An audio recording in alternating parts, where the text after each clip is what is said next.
Olá pessoal, tudo bem? Professor Gilson aqui. Estamos no programa Agro é Ciência, um programa que tem por objetivo trazer informação de qualidade, acabar com aquela informação torta que a gente costuma ouvir por aí sobre o agronegócio, sobre a floresta, sobre a pecuária e sobre a agricultura. E um dos temas que geralmente traz bastante confusão para a gente é a parte de nutrição das plantas, a parte de adubação. Tem muitos mitos e inverdades sobre a questão da adubação e, claro, tem muitas verdades também. Então, para falar sobre isso, eu trouxe hoje aqui o professor Volney Pauletti, que, além de diretor do setor de ciências agrárias da Universidade Federal do Paraná, é um especialista com experiência de décadas nessa parte de nutrição. Professor Volney, Tudo bom, Gilson? tudo bem? Obrigado pela oportunidade.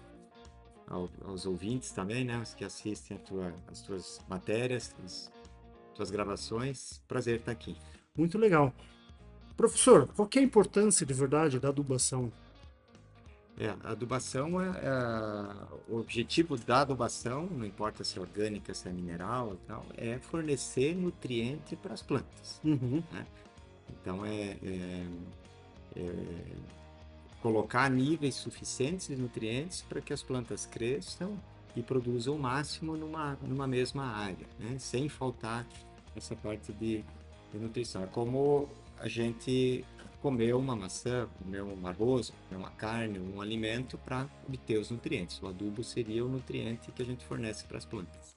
certamente.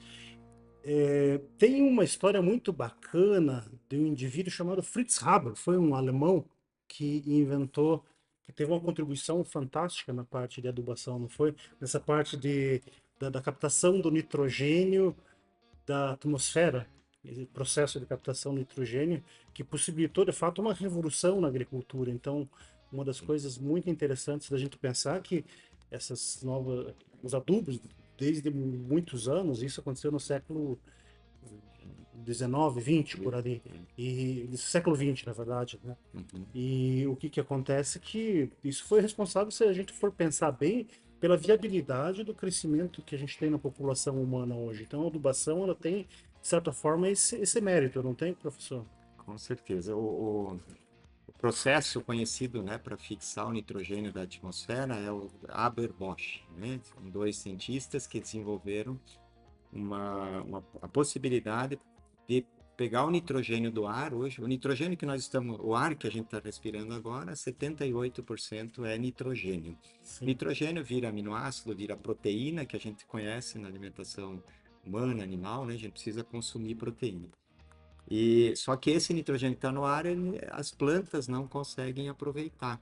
E nem nós, animais, né? Os seres humanos e os animais também não conseguem. Então, as plantas precisam ter uma outra forma de nitrogênio para poder aproveitar no seu metabolismo. E nós, animais, temos que comer planta, comer feijão, por exemplo, que tem Uhum. proteína, ou comer carne, né? Soja, que tem proteína, para a gente poder suprir o nosso organismo de nitrogênio.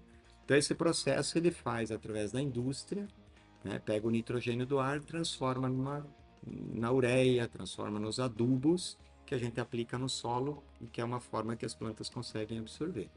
E tem muitos estudos que você falou, né? A população humana não seria o que é hoje se não tivesse sido desenvolvido esse processo. Certamente. A Não po- teria alimento Hoje para a todos. produção de milho, por exemplo, que é uma importante gramínea, né? Inclusive é daqui das Américas, né? A origem. Produção de milho sem nitrogênio vai ficar em 3, 4 toneladas por hectare. Com nitrogênio, hoje tem de 15, 18 toneladas por hectare. Então você aumenta a eficiência do uso da terra. Aham.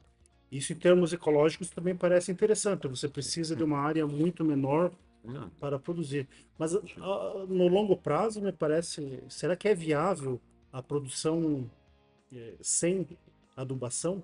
Porque assim, existia nas antiguidades uma coisa chamada shift cultivation, era aquela dos povos antigos, né? uhum. Você utilizava uma área, a hora que isso acabava o potencial produtivo, você mudava para Deixava a outras terra áreas. descansar, né? Que a gente falava. Isso, e talvez isso hoje não seria mais viável dadas questões ecológicas, dada a questão também da necessidade de você ter uma É, produção mais racional, não é isso? até pouco tempo atrás eu estava num local, num comércio aqui em Curitiba e falei que era professor da agronomia e uma pessoa me perguntou, mas não precisa mais deixar a terra descansar, Uhum. né?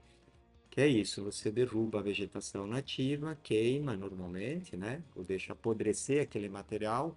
Aquele material tem matéria orgânica, tem uma série de propriedades, mas principalmente tem nutrientes.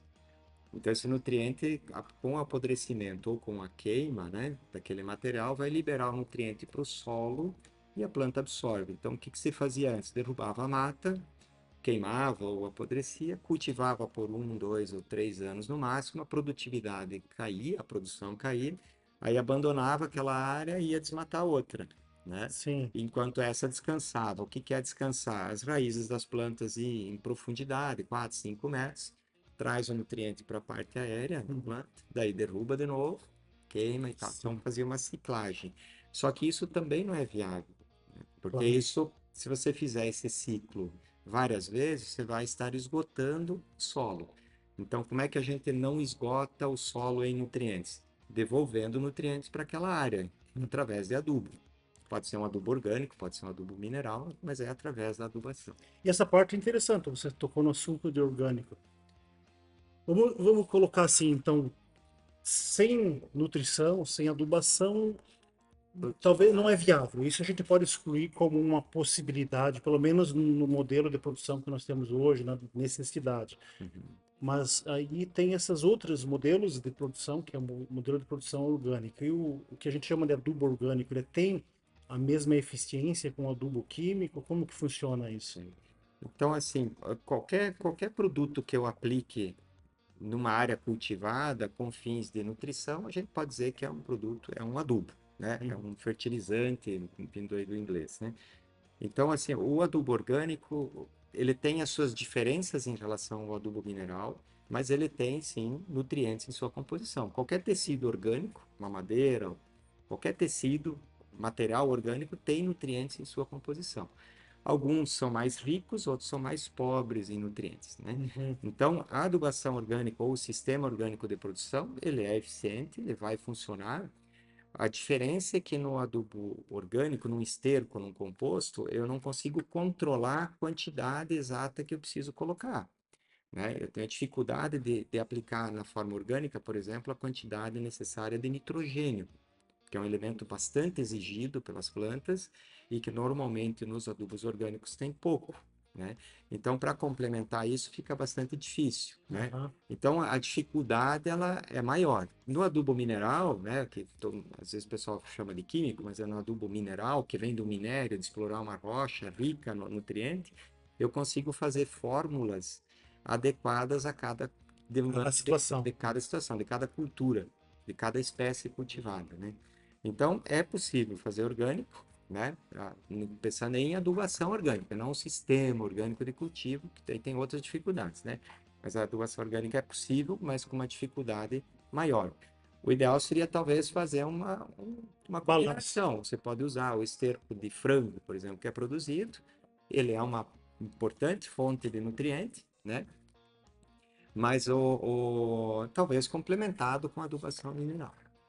Então, a adubação mineral ela acaba servindo para balancear a adubação orgânica, nesse caso. Tem até os organominerais, né? Organominerais, Mistura o orgânico com o mineral para justamente adequar a fórmula à necessidade da planta. certamente. Agora, esse adubo orgânico ele tem sempre um problema, porque tem muita lenda também relacionada a isso. Não é simplesmente você tem um esterco, você vai jogar na propriedade, no teu solo, tem todo o processo que tem que tomar um cuidado, porque senão você vai mais contaminar o solo do que nutrir, certo? Isso, qualquer produto, né, Gilson, que a gente tem que aplicar com cuidado no solo. Então, o adubo orgânico, a gente tem resultados de pesquisa, por exemplo, que nós trabalhamos com um adubo líquido de vacas leiteiras, né, o esterco líquido. Se você aplica o esterco e chove no dia que você aplicou, o escoamento de água é muito maior, porque o esterco ele sela a superfície, a água não infiltra e tal. Então tem um risco maior de erosão. Então você tem que aplicar esperando alguns dias aplicar uns dias antes de uma chuva, né? Isso é bastante importante. Mas você tem o risco de contaminar também, assim como o adubo mineral. Se eu Claro. exagerar, né, em nitrogênio, por exemplo, tem o problema de nitrato, né, na água, que é um problema que, né, ele pode tem vários problemas na saúde humana relacionados à presença de nitrato na água, né? Então, existem técnicas e a gente já conhece, já tem informação suficiente para definir o quanto que é necessário e que não cause impacto, né? Então a formulazinha básica parece simples, o procedimento. Você tem que conhecer o adubo que você está utilizando, seja ele mineral, seja ele orgânico, Uhum. mas tem que conhecer também uma outra coisa que não falamos, que é o seu solo, como que está a condição do solo. Então a parte da análise de solos, ela é fundamental, não é isso? Fundamental. Análise de solo e conhecer a cultura que você vai cultivar, a exigência dela, Uhum, né? Então, análise de solo é o primeiro passo. uhum, Inclusive, tá uma discussão recente sobre isso, né? Da importância da análise de solo, que é uma coisa conhecida há muito tempo, já definida cientificamente há muito tempo, mas que muitas vezes é deixado de lado ou é mal feita a coleta dessa amostra no campo, né? Então, qualquer cultivo passa inicialmente pela análise de solo, eu saber o que tem lá. Sabendo o que tem lá, eu vou aplicar aquilo que está faltando para a planta, né? Se já sim. tem suficiente, eu não preciso aplicar, Uhum, né? E eu tenho outra coisa que é importante, Gilson, nós temos, é, é, tem que considerar, quando eu falo de espécie cultivada, a exigência da planta, né? Então, se pega lá, se vou cultivar soja, que é a cultura principal no Brasil, né? Ela vai exportar ali, quer dizer, exportar, quer dizer, quando eu colher o grão, eu estou levando junto com o grão mais de 100 quilos de potássio, né? Bem mais do que 100 quilos de potássio. Eu estou levando uns 90, 100 quilos de fósforo, né? Então, você tem, se eu não adubar, se eu não devolver esse potássio, esse fósforo, esse zinco que eu estou levando embora, né? O zinco já é exigido em pequena quantidade, então não é tão sério, eu vou esgotar o solo. E se eu esgotar o solo, vai diminuir a produtividade, uhum. né? Então eu preciso ter essa reposição. E um outro ponto, assim, se me permite continuar, né? Você comentou adubo químico, né? Então, às vezes o pessoal fala, quando quer falar mal de adubo, né? Eu acho que não precisa falar mal de adubo, porque adubo aplica nutriente na lavoura, né? Para as plantas. Mas às vezes quer falar mal de adubo, fala adubo químico, né? Então, todos os adubos são químicos. O Certo. esterco tem sua composição é química. O super simples, a ureia, sua composição é química, né? Então, todos são adubos químicos, né? Mas a gente classifica para comercialização, para facilitar agronomicamente, no orgânico, no mineral, no sintético, né? Mas todos têm a mesma função, fornecer nutrientes para as plantas. Agora uma pergunta com relação ao adubo orgânico ou a esses materiais orgânicos que o pessoal às vezes até utiliza sem uma maneira, sem muito conhecimento. Existem maneiras viáveis e fáceis de você ter um conhecimento melhor da composição do que você está colocando na sua lavoura, aquilo que sai, por exemplo, de esterco, ou é um pouquinho mais complicado na pequena escala? Não existem equipamentos que fazem essa medida ainda. Da composição do Do que vem do esterco, do esterco. adubo que vai ser usado como adubo orgânico. Então, a gente tem, ou coleta e faz uma análise, encaminha para um laboratório para fazer a análise, aí você sabe exatamente o que tem ali, ou aproximadamente, porque o esterco é uma mistura de coletas diárias, né, que Uhum, acumula ali por um tempo. Você tem que agitar bem, tem todo um procedimento para isso. Ou dá para fazer também com uma boa assertividade, que é você usar tabelas já publicadas, né, estaduais ou regionais, que tem uma composição média daquele produto, uhum. né? Ah, esterco líquido bovino, então tem uma composição média já definida, né? A gente tem publicações, o Manual de Adubação e Calagem do Estado do Paraná tem dados bem recentes sobre isso. Esterco, cama de frango, né? Então tem lá uma tabela média, se é poedeira, se é frango de corte, né? Então existem tabelas com valores médios que você pode usar bem, com bastante tranquilidade aquilo. Vai aplicar um pouquinho mais, um pouquinho menos, mas não é esse pouquinho mais, um pouquinho menos que vai desequilibrar. Agora, uma coisa bem interessante é o uso de nutrientes, de adubação na parte florestal. E eu diria na parte florestal, tanto nas plantações, né, plantios homogêneos, como naqueles, vamos falar assim, na condição mais nativa das florestas. Uhum. Eu lembro uma certa vez que eu fui fazer um trabalho numa empresa florestal e a minha tarefa era fazer análise estatística de um experimento com adubação, várias dosagens de adubação e várias composições também, de NPK. E no final da pesquisa foi uma coisa praticamente absurda. Num plantio de eucalipto, que o eucalipto já é uma essência florestal que cresce barbaridade, e com adubação era uma coisa assim absurda em termos Complementar. de incremento anual, Uhum. certo? Coisa de 70, 80, 90 metros cúbicos hectare ano. Então era uma coisa assim. E qual que é essa experiência hoje? Nas essências nativas, tem algum experimento interessante?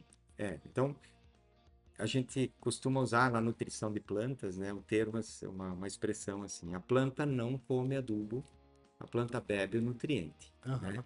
Então, quando a gente aplica um adubo, ou quando uma folha cai no solo, esse adubo que é sólido, ou essa folha que está ali sólida, ela tem que liberar o nutriente que está dentro desse material.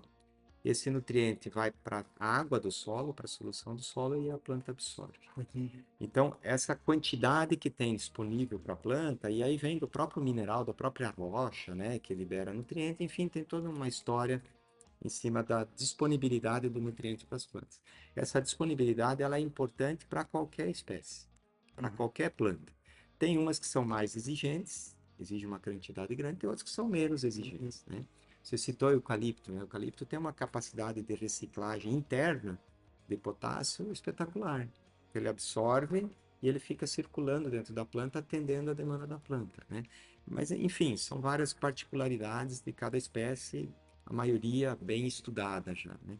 Então, por ser florestal, não quer dizer que não responde à adubação, muito pelo contrário. Claro. Se fosse, de repente, uma área que nova, né, se faz um primeiro ciclo aí de 14, 18 anos, talvez produza bem. Mas se você cortar a madeira, está levando embora os nutrientes. Aí você esgotou o solo que estava ali. Você vai ter que adubar se você quiser manter aquele nível de produtividade ou até aumentar, dependendo do tipo de solo que ele já existia ali. Às vezes é um solo mais pobre, às vezes é um solo mais rico. A gente sabe, é só ver o Paraná, né? Uhum. Tem diferenças enormes nos tipos de solo. Então, tem vários experimentos mostrando incremento de produtividade, que é o acúmulo de celulose, de madeira por hectare, com adubação, justamente porque você está disponibilizando mais comida para a planta, mais Uhum. nutrientes para a planta. Tem uma situação mais recente e interessante que a gente tem trabalhado bastante com erva mate, né? Uhum. Tanto em plantio solteiro, né? Quanto em ambientes nativos. E aí, num dos experimentos que um membro da equipe de pesquisadores, ele adubou a área de exploração nativa, né? Aquela que havia extrativismo, adubou a erva mate para ver o que acontecia. E ele observou que aumentou a produção de pinhão, porque a erva mate é muito atrelada à floresta com araucária, né? E ele começou a perceber que aumentou a produtividade de pinhão na área adubada. Então, e a erva mate vem há mais de séculos sendo explorada, né? Uhum. Então vai tirando, quando tira a erva mate, vai em cima do caminhão, vai lá para o chimarrão, lá para a cidade, está indo o nutriente. Então você Certo. está esgotando um solo que normalmente já é pobre em Sim. nutriente, né? Então é isso. Se tem comida, cresce mais, produz mais. Se não tem o nutriente, vai produzir menos. Muito interessante. Então quer dizer que plantios de erva mate teve, teve assim, uma resposta bastante positiva, tanto para a erva mate quanto para as outras essências Você ali. pegar a produtividade. Hoje tem outra questão social também, né? O extrativismo.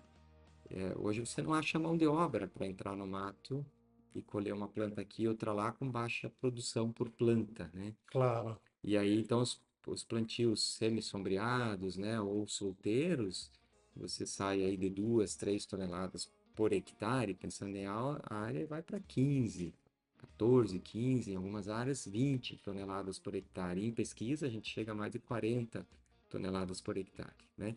Então, isso porque você aumenta a incidência de sol, mas aí você precisa ter mais, aporta mais nutriente através da adubação. Claro, claro. A gente, na questão da erva mate, que é uma planta muito completa, espetacular, né? E é nossa, né? Isso que é interessante. A gente está vendo, então, se essa adubação, existem mitos, né? Que você falou no começo de mitos e tal, que a adubação prejudica a qualidade da erva mate, né? Então, os resultados que a gente tem até agora, por enquanto, não, né? A gente não identificou nada e a gente está vários cientistas na área de nutrição humana, na área de agronomia, de florestal, a gente não percebeu, né? Uhum. Então, isso ainda, tem vários trabalhos a campo para checar.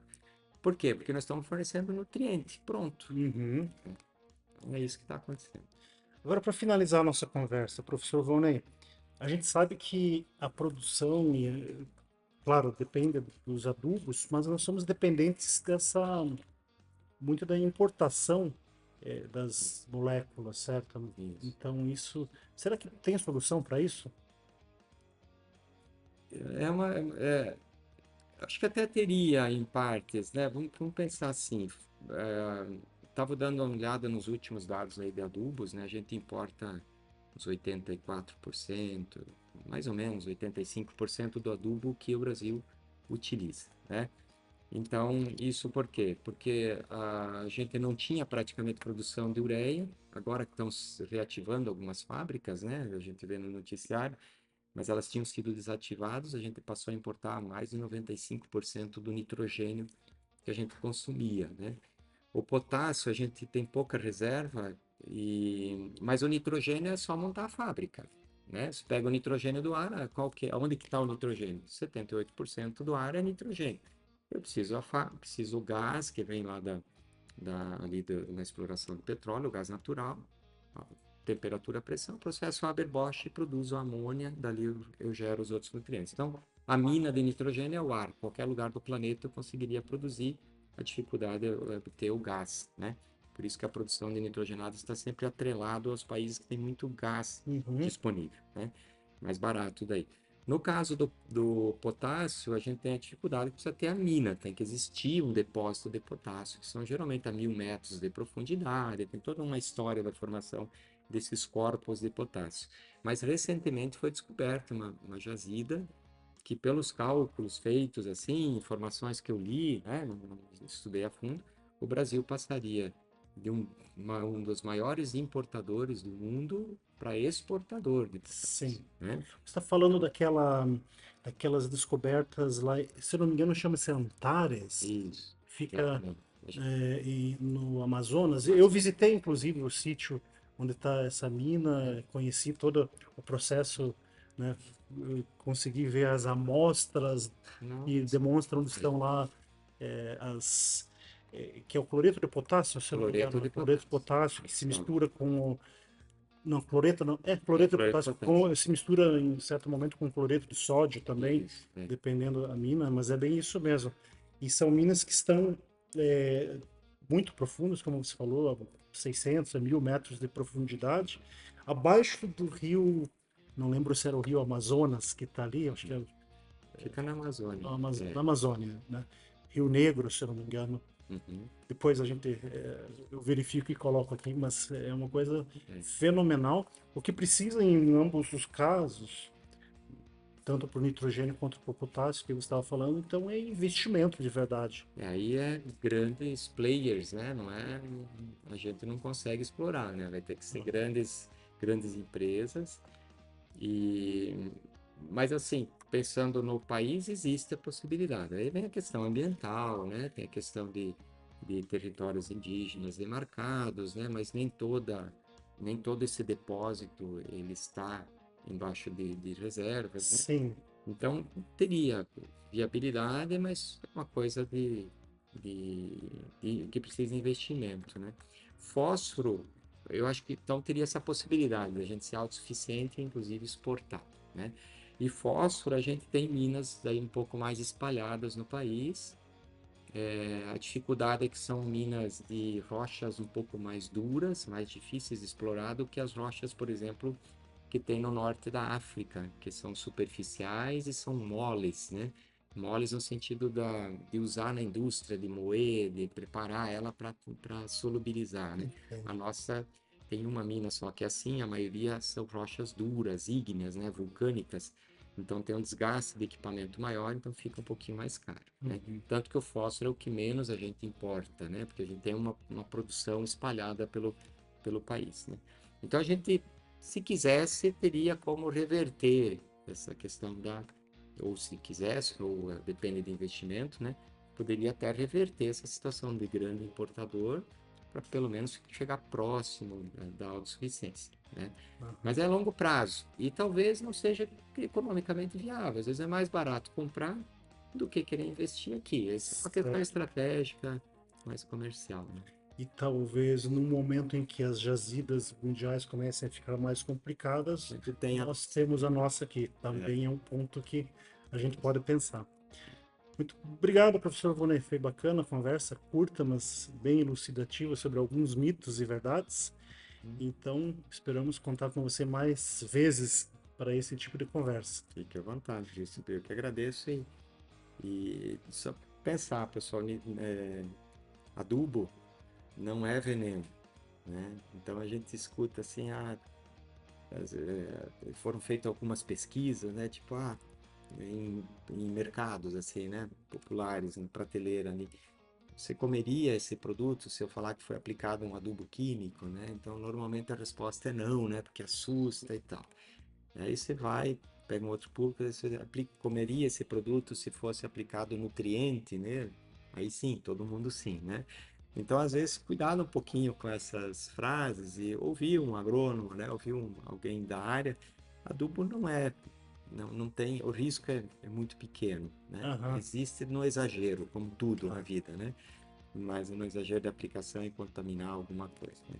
Mas adubo é isso, é fornecer nutriente para que as plantas produzam mais numa mesma área. Com isso, eu preciso explorar menos áreas, derrubar menos áreas nativas, né? Certamente. Tem muitos estudos mostrando, indo nesse sentido, o quanto a adubação contribui, né? Mas é isso, fico à disposição. Certamente. Muito obrigado, professor Vonei. Então é isso, pessoal. Espero que tenham gostado da conversa. E lembrando sempre para vocês, passem para frente esse conhecimento, compartilhem, sigam o nosso canal, que é muito importante para a gente. Agro é ciência, agro não é outra coisa. Eu acho que a gente foi bem. Tomara.